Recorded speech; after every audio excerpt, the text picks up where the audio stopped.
This week's edition, I'm Alex Frank, host of the Locked On Bearcats podcast. We're live on YouTube. Russ Heltman, my colleague at All Bearcats and Sports Illustrated, going to join me in just a matter of moments for our weekly conversation. A lot to get to this week, a lot happening within the football program, the men's basketball program, coming off a wildly entertaining Crosstown Shootout this past weekend. We'll talk about that. We'll talk about Brady Drogosh upholding his commitment at the University of Cincinnati. We'll talk about Kerry Coombs being retained, and we'll welcome in Russ Heltman, my colleague, Bearcats and Sports Illustrated. Russ, good to have you back on, man. And ever since we finally met in person, a lot of good things have happened, right?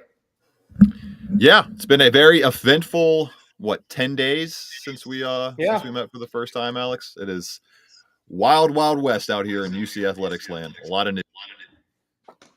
Maybe I should bring the Escape Club into this, I mean, the Wild Wild West, one of my favorite. That's the song I was thinking of listening to yesterday that I didn't get to. So Russ, as you like to say, we're going to show people how the sausage is made. We got a live room going. You're back in Cincinnati. I'm currently in Georgia. I was in Cincinnati last week, in Ohio last week. So looking forward to getting back up there in February. We got a game tonight, Russ. We got the battle for the, what do we call it? Do we call it the battle for the victory bell in basketball? No, that doesn't really have a name, I don't think. The battle for the Also, you're echoing a little bit on your end, Alex, just a heads up. Okay.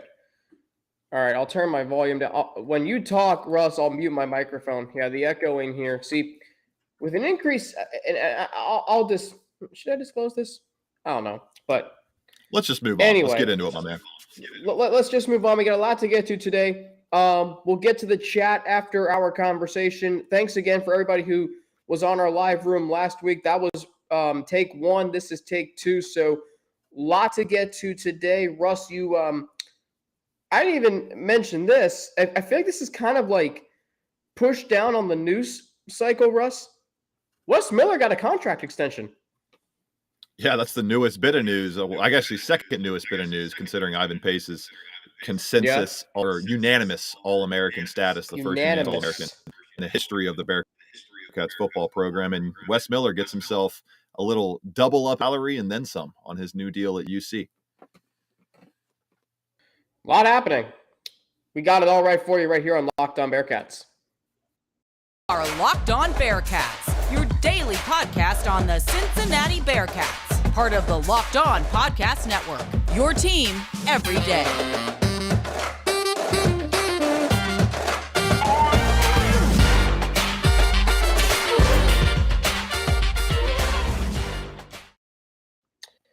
Well, all right. Thank you for joining us. See, this is the beauty of live rooms. We don't know if you're joining us today, Wednesday, when this sausage is made, or if you're listening to this on Friday. But regardless, thanks for making Locked On Bearcats your first listen every day. It's free and available everywhere that you get your podcast and on YouTube. Don't forget to subscribe to our Locked On Bearcats YouTube channel. Follow it too to get an alert every time that we drop a new episode, including this live room, which will be podcasted or up in podcast form on Friday. Today's episode of Locked On Bearcats is brought to you by Bet Online. Bet Online as you covered this season with more props, odds, and lines than ever before. Bet Online, where the game starts.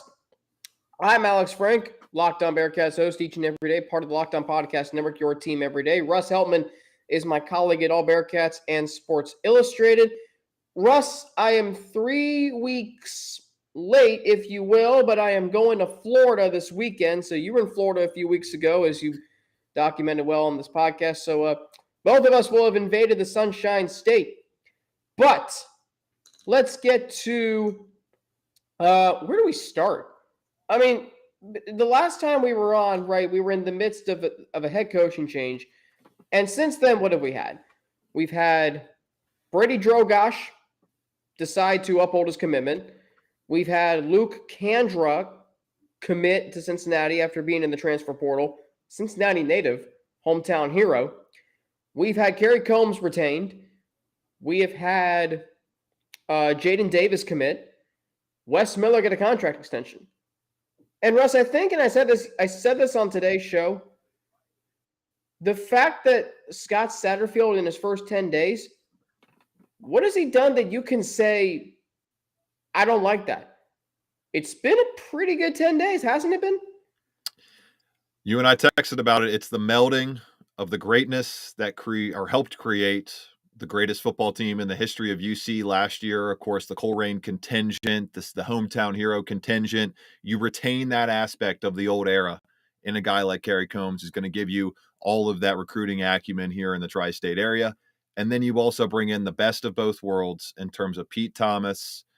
You got, of course, Brian Brown retained on the staff. Thomas going to be the quarterback's coach. Brian Brown going to be the defensive coordinator, and just the national recruiting footprint that Satterfield's staff at Louisville was starting to get a hold of, and that can now put some lighter fluid on in Clifton. It's been pretty hard to criticize the things happening around the UC football program ever since Scott Satterfield smartly declared he will not be involved in this Fenway Bowl process, and saying that he's going to spend the next 2 weeks and the past 10 days he has putting together his staff and getting recruits on board for the 2023 class, and transfer portal recruits as well. Offers going out, a bevy of them over the last week or so. And of course, Luke Andrew, the first transfer to commit to the program and the only portal commitment that they've had so far. But I would expect definitely some ensuing commitments before the new year.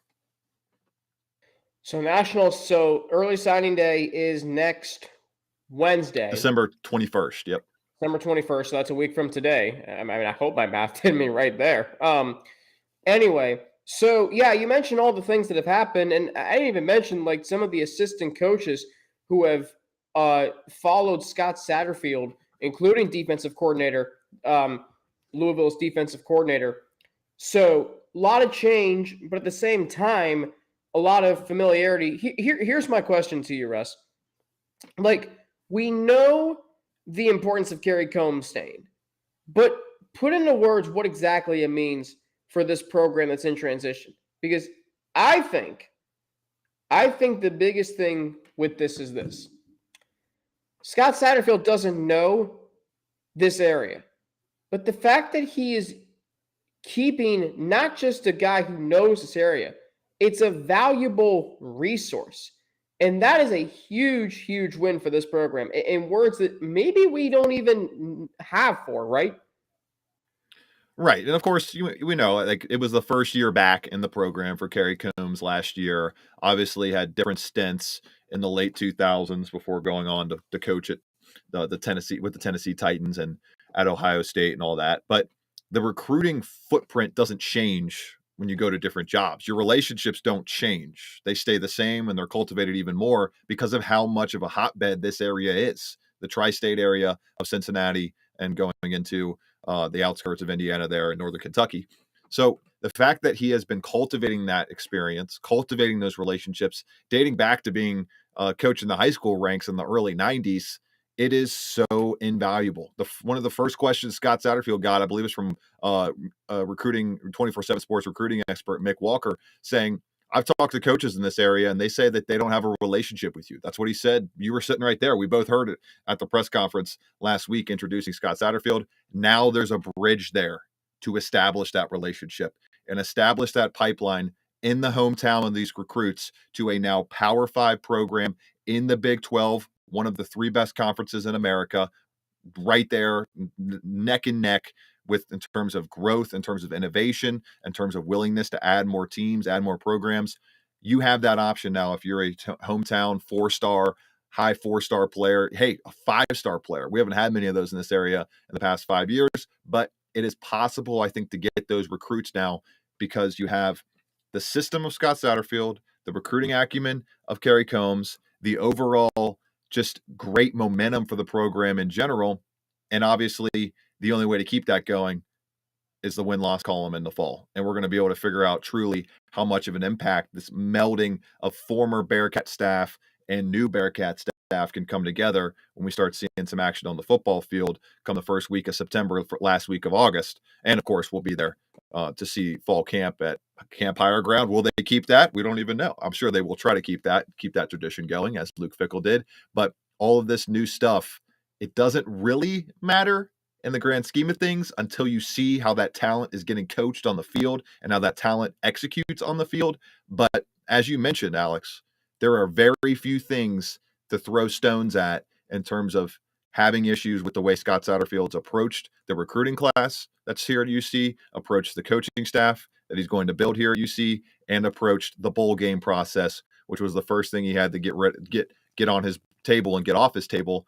And it seems like doing that has really been a big benefit for this program, that when you have a coaching change like this in the short time frames of college football, you cannot waste a single second. I mean, that's a great point. And I said this earlier this week. And Scott Satterfield hasn't coached a game yet, Russ. And he's a 25-24 coach at Louisville, and that's the biggest hang-up. That's the first thing people look at, and the first thing people gripe with when they see that hire. Yeah, that's a winning record. Doesn't matter. It's a winning record. Louisville was 2-10 in 2018. That Louisville team was terrible. Clemson creamed them that year. Now, Clemson creamed everybody, including Alabama, in the national championship that year. But Russ, the next year they were 8-4. Like, I remember, I'll never forget this. I was with some of our Bearcats media staff members Labor Day night, 2019. Louisville's first game was against Notre Dame. And I mean, I think they lost by like 2 or 3 scores, but like, that was a good Notre Dame program Louisville was playing, and they went 8-3 the rest of the way. So, like, yeah. And not only that, he follows it up with 4-7, 6-7, 7-5. Never got to 8 wins again at Louisville. So those are the things. The momentum has to continue. That's the biggest thing. Yes. The momentum cannot slow down in Cliff. Okay. And that's a great point, Russ, because I said this on today's show. Expectations, and we talked about this last Monday, year one. I don't think we should be sitting up here and just saying, oh, geez, I just hope the Bearcats make a bowl game. Russ, I think 8-4 is reasonable. But when you do that, you have to then sustain that year after year. And I think we're going to hold Scott Satterfield to that standard in that regard with Luke Fickell. Because, Luke Fickell went 10-2, Cinderella, or 11-2 in 2018. And then what did he do? He followed it up with an 11-3 season in 2019. Conference championship the year after that, New Year's 6. College football playoff the year after that. 9-3 this year after losing 9 players to the NFL draft. So I think we're hitting on something here, Russ, sustainability. But I don't think that's something you can really think about right now because we haven't even seen year one in the Big 12. It's like the program's not starting over, but in a way, it's a new era. I think that's how we're looking at this, right? No doubt. And I think I'm not going to put that kind of expectation on Scott Satterfield. 6 wins, I think, is the bar to clear.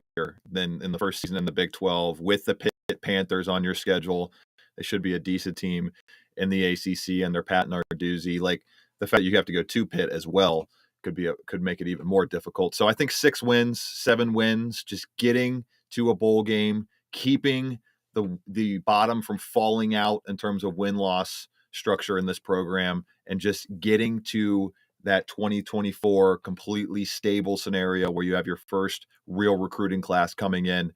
I'm not going to put 8 wins as an expectation on this team, but I agree. Like, you just have to figure out a way to carry things forward in the Big 12. And then once you can catch your breath, once you can get a couple recruiting classes underneath you, then the expectations start to really fire up and start to really shoot off.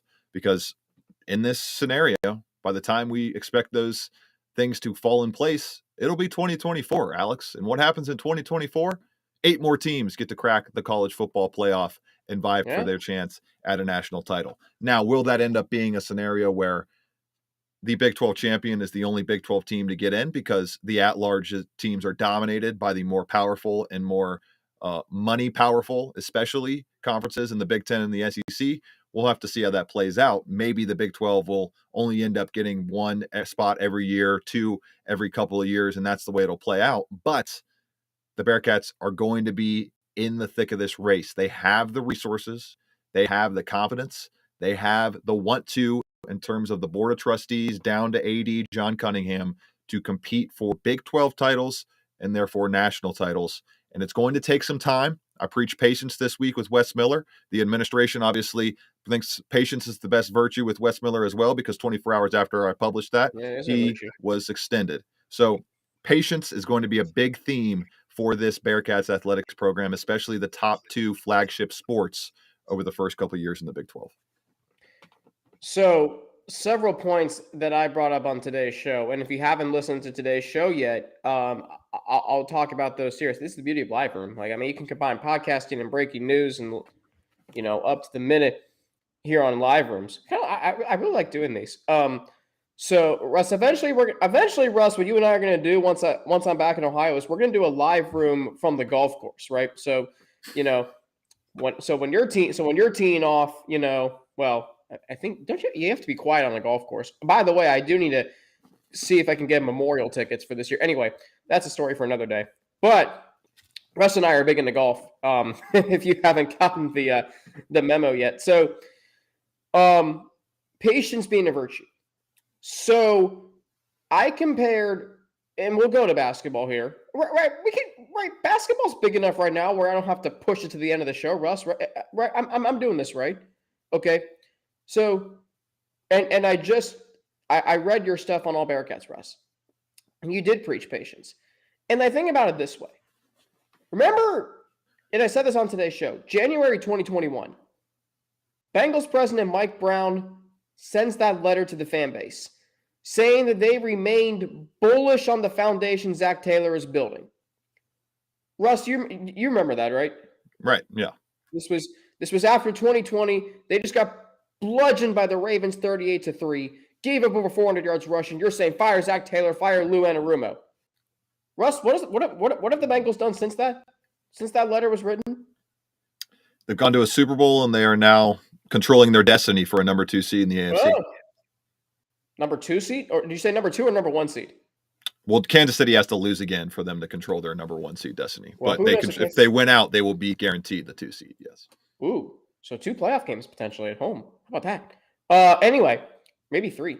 So, and then Mike Brown was saying, if I can, I'll find that letter in a minute. But what point here is this?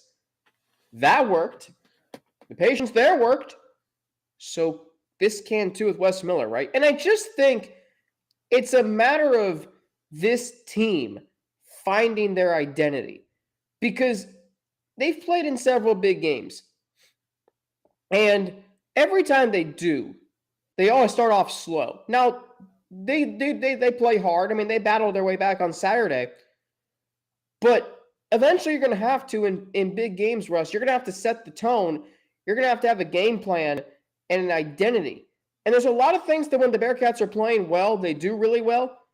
But when they get to the big stage, it's like you don't really know what they're doing. Is that what you're seeing? It's just they don't have enough talent, man. That's the bottom line with this basketball program right now. They need more talent. They're bringing in more talent next year, 2 top 55 recruits. They don't have a single – Landers Nolly is like the lone – you can't even – I'm not even going to count him because he's a senior. Rob Finnis, he's a senior. These guys are way developed, and they're not top 50 players in the country, so I'm not going to say that they're top 50 prospects because that was 4 years ago last time that happened. Currently on this team, Dan Skillings is the most talented player with the youngest timeline, him and Victor Locken. And Locken's been, I would say, the MVP of the entire team so far. He's definitely been the most consistent player on the roster through the first 10 games of the season. They need more talent. They're going to get more talent. So that way, when they have that talent, they can execute the things that I'm seeing Coach Miller practice and preach in those sessions during the middle of the week when we're allowed to be in that gym. They're going to be able to execute the things that he wants to have as an identity on the floor in games, and they're going to be able to win basketball games in front of packed crowds at Fifth Third Arena. But right now,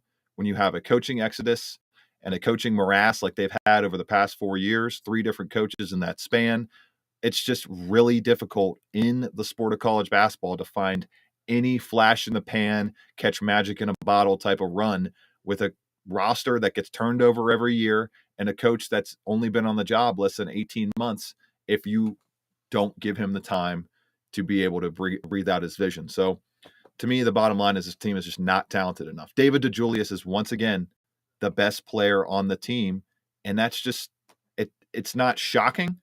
I would say it's a little disappointing, but it's kind of to be expected when Wes Miller has had one true recruiting class in the 2 seasons he's been on campus. So once he gets that next recruiting class, and maybe there's a Flory Badunga mixed in there, maybe he reclassifies for 2023, and he's the big man they add as a top 5 recruit nationally among all recruiting services, that's when the Wes Miller vision can really start coming to fruition. Because, I mean, I see it in practice. This team is not talented enough to execute the things that Wes Miller wants to execute at a high level on a game-in, game-out basis. He did not become the winningest head coach under 40 years old in the history of the sport because he has bad schemes and bad game plans and does not connect with players. All those things very well, but talent is not there to allow him to fully flourish as a head coach. And that's just that sometimes that's the bottom line. Sometimes you don't have enough guys that can make shots. And right now the Bearcats do not have enough guys that can make shots. Interesting, because it felt like at times on Saturday the Bearcats had opportunities to get back into the game, but they just couldn't execute offensively. And then down the stretch, they didn't get that one crucial stop defensively. Now, you did say recently on All Bearcats that you like what you're seeing in practice with the intensity, and so maybe it's just a matter of that carrying over into games. And then once Wes Miller gets the players that fit his system, maybe perhaps this program is going to be fine. I do believe, and I really think after what he said to Dan Horde and Terry Nelson and Mo Egger on the postgame show, and did he reiterate that message in his postgame press conference to all of you with members of the media? Yeah, how he wants it really bad for the program, Yes. that message. Yeah, how he'll be in the grave. Yep. Yeah, and I think that I want to believe him, and I do, because, I mean, look, this guy is coaching his butt off. He really is. And ever since he got here, you can tell he wants it. He understands. If you remember his introductory press conference, for those of you listening, he talked about how this program, pride, competing at the highest level. He understands this program's history. And so I think it's a matter of getting there. And here's the thing, too. Russ, this Bearcats program has now lost 4 straight games to Xavier. I don't think that should happen ever again.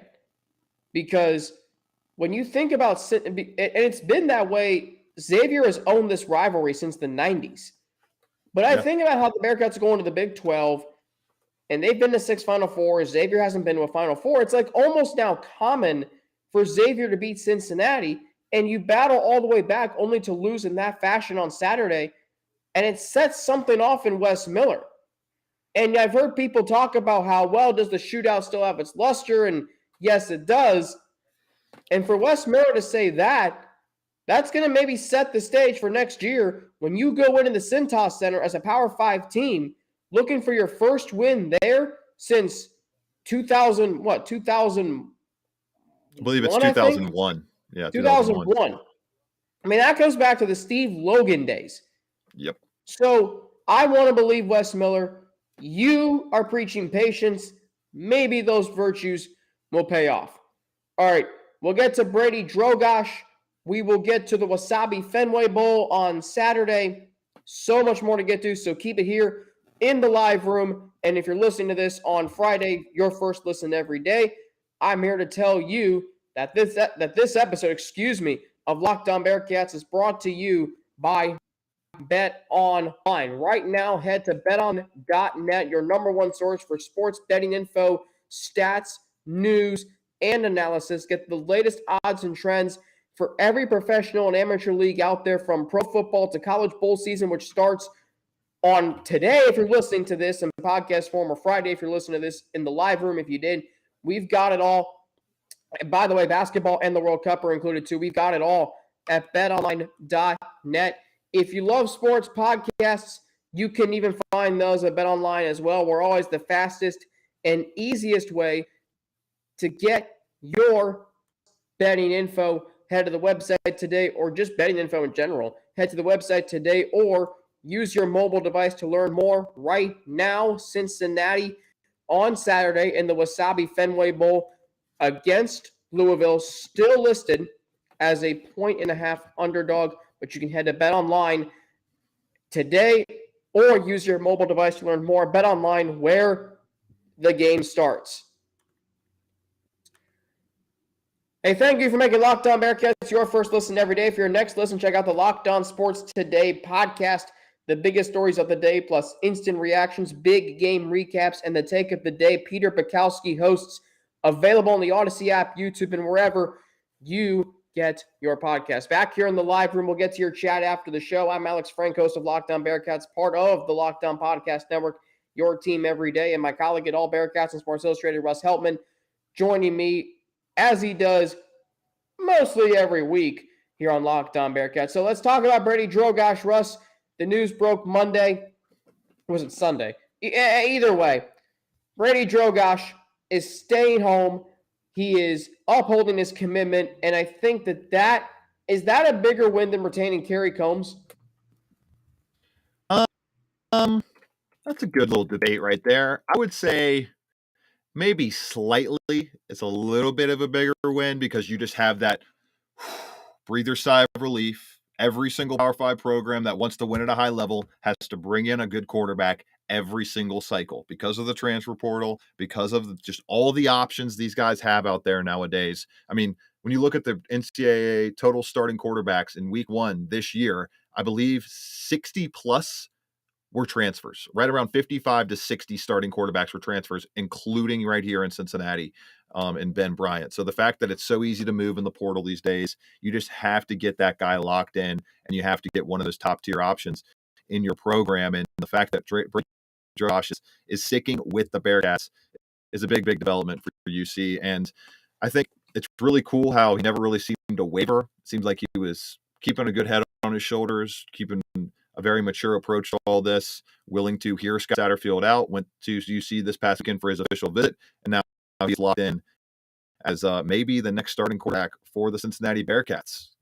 We'll see how Evan Prater performs this week. I unfortunately have not been able to make it to this for the bowl game because it's been held in the AM hours, and I'm here doing the day job at the radio station, so I've not been able to get out there to see how he's been improving, how he's looked in terms of passing the football ever since that 10 for 26 disastrous performance against Tulane that really stuck a nail, or was part of the reason the Bearcats had a nail stuck in their coffin in the 2022 season. So Drogosh lit up the entire Michigan high school football scene at De La Salle this year, led his team to a 52-13 victory in the state title game. He is definitively a dual threat weapon, can put 250 and 100 yards on the ground on you without blinking. And he's a guy that, from what I've seen, throws a better football than Evan Prater. So I wouldn't be shocked if Brady Drogosh is fighting for a starting spot next year. Maybe they don't even entertain that notion.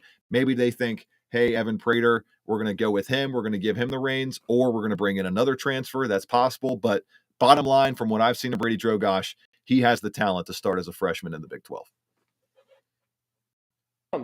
So that's going to make this quarterback battle in the offseason really interesting, because you had the guy who you thought was the future highest rated recruit in the 24/7 sports era in Bearcats history, and now you got Brady Drogosh from nearby Warren, Michigan, and now essentially, Russ, depending on what happens, like, I just think about how weird this is with Evan Prater.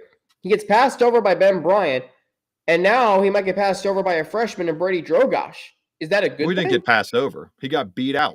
That's the bottom line. Okay. The better quarterback played all season long. And you and I were debating this all season. At one point I was saying, give Evan Prater a chance, because I felt as if the season was kind of slipping away anyways. They were not a AAC championship caliber team, and they ended up not being that. So the fact that they've already wasted that time, you get to see what Evan Prater is a little bit in the game against Temple. That was a good on-ramp for him. And then he completely falls flat against Tulane. I mean, I don't know how else to say it. Sure, he ran the ball at a decent clip, but the offense was not working. And he was missing a lot of throws on plays that did work, on plays that did get wide receivers open. Evan Prater was not great. And now he gets another chance to face another top 20 scoring defense in the Louisville Cardinals, ranked 19th nationally in points allowed in 2022. They will obviously be without defensive coordinator Brian Brown and a lot of different pieces on that defense. So it's not necessarily the same unit that put up those numbers and achieved that top 20 status throughout the season. But that's even more reason why Evan Prater, amidst all of this chaos and the chaos in the Bearcats' own offense, lack of weapons on his side, it should even the playing field, and it should still be a pretty tough matchup in terms of the UC offense versus the Louisville defense. And a guy in Evan Prater who's going to be playing without Trey Tucker, without Josh Wiley, without Leonard Taylor, without Jaden Thompson, without Nick Mardner. How does he step up? Can he elevate this offense with his own play instead of the play around him? We're going to find out on Saturday. See, that to me is what's so interesting about this bowl game, Russ. It's like Evan Prater, like who's he going to be able to throw to? Tyler Scott, Will Poling? I mean, those are two good guys to throw the ball to, but like the Shimon Mater, I'm very interested to see what Shimon Mater that's another looks guy like. too. That's another guy too. I believe he was the number 1 recruit in the 2020 class. I'm pretty sure the highest rated recruit on 24/7 Sports, and he's a guy who's kind of chirped a little bit here and there. He clearly is a competitor. He wants to see playing time. Had 1 catch for 32 yards this year. I think he could definitely be a weapon and someone that may pop in that Fenway Bowl. Yeah. So what are your expectations for Saturday in the Fenway Bowl, Russ? It's a grab bag of mystery, man. Who knows who's going to play? Who knows who's going to actually be out there? We'll see when they actually line them up. I would be shocked if either team gets over 24, 27 points. I think the defenses are going to dominate because that's where most of the talent was retained for both teams in terms of transfer portal losses after the season and after the loss of both of their head coaches. So I see a low-scoring, kind of dragged out game on the Fenway Park field that ends up being a defensive showcase and maybe a nice little stamp on the career of Ivan Pace Jr., who just set history at UC as the first unanimous All-American in team history. Well, we know. So is Ivan playing on? I think I saw something that Ivan's going to play. Is Deshaun going to play? Deshaun Pace is, I believe, playing. He traveled with the team, so I'm guessing he was going to play. There's been no rumblings that he will not play. So it's just so. I mean, this is just like from where this team has been in the previous years in bowl games. I mean, that is just like you really like do wonder, like, do people in Cincinnati, you're there right now, like, are they like, are they invested in this bowl game? Like, do they care about this bowl game? No. I don't think so. I haven't really heard a lot of fire for it. I haven't heard. I mean, it's kind of been approached the same way that the head coach has approached it. It's time to focus on the staff, the recruiting, the retainment of talent, and then nobody's really focused on the Fenway Bowl because what is it? I mean, what does it really matter? What does it really matter? Cool, it affects the program bowl record. Who cares? Who cares about bowl records? It's like me as an Ohio University fan. I don't care if they go win the Camellia Bowl. I want the first MAC title since 1968, and they still can't give that to me. Bearcats fans wanted to three-peat in the AAC and go to a New Year's Six game. That's the level that they would have cared at, and rightfully so. That's the standard that's been set at this program, and that's the standard I think that's kind of been set in all of college football with the more teams in the playoff to give more programs chances to lift national titles that their fan bases will actually not respect isn't the right word, but praise and beloved and cherish much more than winning the Chick-fil-A Peach Bowl or something like that. Just who cares? What does it matter? Yeah. What does it really? You get the same amount of money if you win and if you lose, if you go to the bowl. So we'll look ahead to tonight's matchup on the hardwood between the Bearcats and Miami, Ohio, featuring a familiar foe to Cincinnati Bearcats basketball. We'll get into all of that after I tell you all how this episode of Locked On Bearcats is brought to you by NHTSA. So you're hanging out with some friends and putting back a few drinks. A few becomes a few too many. And as the evening comes to an end and people start to head out, you think of calling for a ride, but now you live nearby. You can make it home okay. It's no big deal. What are the odds you'll get pulled over anyway? And even so, what's the worst that could happen? Your insurance goes up, you lose your license, you lose your job, you total your car, you kill someone. Everyone knows about the risks of driving drunk. The results are tragic and often deadly. However, that still doesn't stop everyone from getting behind the wheel while under the influence. That's why police officers are out there right now looking for impaired drivers on our roads to save lives. So if you think you're okay to drive after a few drinks, think again. Play it safe and plan ahead to get a ride. It only takes one mistake to change your life or someone else's forever. Drive sober or get pulled over. Rounding out today's live room and Friday's podcast version with Russ Heltman, my colleague at All Bearcats and Sports Illustrated. I'm Alex Frank, host of Locked On Bearcats, your team every day, part of the Locked On Podcast Network. Russ, you wrote the preview for tonight's. Yeah, before we get to the Miami game, Alex, we have breaking news. Yeah. We just talked about Evan Prater's weapons, and we may want to post this show tomorrow, so it's not as out of date for Friday. But Tyler Scott has just opted out of the bowl game, and he will not be available. He is going to prepare for the NFL draft, and so now the UC Bearcats have lost every starting pass catcher, or all 5 leading pass catchers from the Fenway Bowl roster, in Nick Mardner, Jaden Thompson, Tyler Scott, Trey Tucker, Leonard Taylor, and Josh Wiley. So, quite the daunting task for Evan Prater in this offense to overcome on Saturday. Now I'm wondering if Tyler Scott even made the trip with the team. Yeah, I didn't see. I highly doubt it. I didn't see him. I didn't peruse all the photos of the team getting on the plane specifically, but in the ones that I saw just offhand, I did see Deshaun Pace, but I didn't see Tyler Scott. And I hadn't heard much about Tyler Scott over the past week. So yeah, there you go. He is rightfully going to exit the program. And as the team leader in yards per catch this season, every one of his touchdowns, 20 plus yards, he's going to the NFL as probably one of the premier deep threat options in the draft. So Tyler Scott, let me see, so this is saying that Tyler Scott is not only opting out, but he's declaring for the NFL draft. I mean, that has me worried about who's even going to be a pass catcher next year for Cincinnati. I mean, that's why they're talking to I think it's FIU, one of the FIU wide receiver. I forget his name. Yeah, Tyrese Chambers. Yeah, he's a solid talent. He could be a plug-and-play option for whichever guy's playing quarterback. Yeah, there's a lot of stuff that that this coaching staff is going to have to comb through and figure out in terms of offensive weapons in 2023. What a just complete flip in terms of stockpile of weapons in 2022 to what is going to be the options in 2023. Crazy. Yeah, well, that puts an emphasis on recruiting. That puts an emphasis on the transfer portal. Russ, give us a brief preview of tonight's matchup on the hardwood between the Bearcats and the 4-5 Miami Redhawks. You see about a 17-point favorite here. It's another kind of situation where they go from really tough opponent to really easy opponent. They should be able to handle Miami easily as long as they don't give up. As long as they don't let them get hot from outside. They're one of the top 40 teams in the country shooting the 3-ball, and they have the second best free throw percentage in the entire nation right now. So don't give them easy whistles around the rim. Don't give them easy looks around the 3-point line, and you should be able to handle this Miami team very easily in what would be, I believe, the 12th straight victory for UC over Miami. Just an absolute domination of this series over the past few years. Big option for Miami. Their number one player is Mekhi Larry. He is averaging 15.7 points, 3.4 rebounds, and 3.8 assists.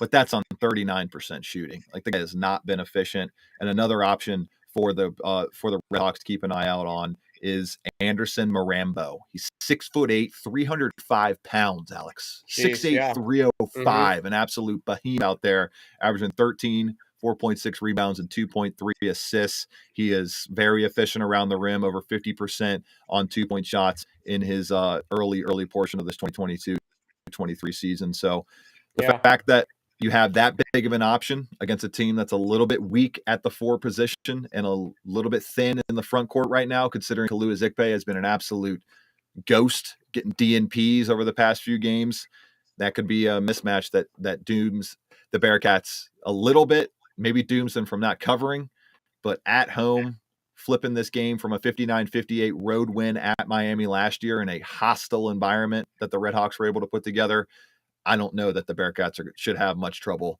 with Miami in Fifth Third Arena on Wednesday night. So struggling defense. Bearcats offense has performed well so far this season.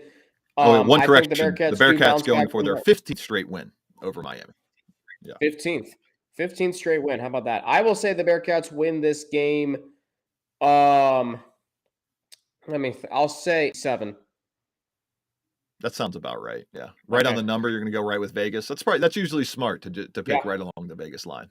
That's a smart man at work here, people. What are we, 18 days away from sports betting being legal in Ohio? We are. So close right. I can taste it, Alex. I don't have to play fantasy football ever again. Praise be. Praise be. All right. The modern All right, times arrived in Ohio.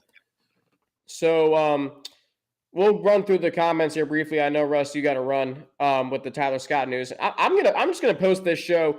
I did Friday's sponsors, but I'll post it today because there is some big news that if you're listening live, you know about. Excuse me. Loser Troll. That's a good name. We got 3 loser troll comments and Actually, no questions, so I don't even know if we need to run no through questions. Yeah, the live Ben stream Bryant was a comments. bread and butter. Football used to be able to walk through the gate even without student ID, or basketball was bread and butter. Okay, I thought Ben Bryant for some reason. KC needs his time at head coach at UC. He deserves it. That's interesting. I want Bengals versus Bearcats in the Taco Bell Bowl. Then I will be happy. That could be interesting. Well, Bengals Buccaneers will be fun on Sunday. It should be. It should be. Should be another win for the rolling Cincinnati Bengals, the hottest team in the AFC, longest win streak of any team in the American Football Conference. Can you get one solid month of play calling from Zach Taylor? I think we've gotten a month and a half. Yeah, he's been very good. Been one of the best coaches in the NFL since week 4. Absolutely. Bengals been 9-2 since they were 0-2. He's my colleague at All Bearcats and Sports Illustrated, Russ Heltman, joining me today here on Locked On Bearcats, part of the Locked On Podcast Network, your team every day, at Russ Heltman11 on Twitter, at Frankie_Natty for yours truly. Of course, I'm on Instagram, AlexFrank9_, and email at alex3frank@gmail.com. Russ, we'll talk to you soon. Enjoy the Fenway Bowl, Wasabi Fenway Bowl, the basketball game tonight, which I imagine you're going to tonight.